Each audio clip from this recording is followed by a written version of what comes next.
කොතනේ වැටුනේ? ඈ? දැන් හිතෙන් ජගත් මහත්තයාලා ගෙදර ගාව හම්බ වෙන්නේ. ඔහගේ දුවට මං කියන්නම්කෝ. ආ. එන් ජගත් මහත්තයා නෙමෙයිද ගෙනත් දැම්මේ? නෑ. ඇයි ඒ? කවුරුහරි ඒ වෙලාවට කවුරු හරි ආවා කවුරු හරි. එහෙමද? පොලිසියද දන්නේ? ඒ දන්නේ නැහැ කියලා. නැද්ද ඉතුරු වෙලා බඩු?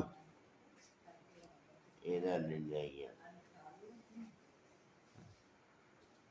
ඔයතර වෙලේ ගිහි වැටිලා ඉවර වෙලාද නැද්ද? අම්මෝ මහුන් දැම්මද?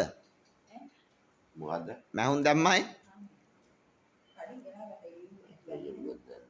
හ්ම්? මාක හේරුවක් දන්නේ නැහැ. මාස 6ක් වත් හැබැයි ඔතන ඉන්න ඕන. නගානේ මට අවුරුද්දක්ම ඉන්න තියෙනවා නම් ගොඩක් හොඳයි. ඔව් ඒතර අපිට නිදහසේ ඉන්න පුළුවන් ගෙදර. හ්ම්?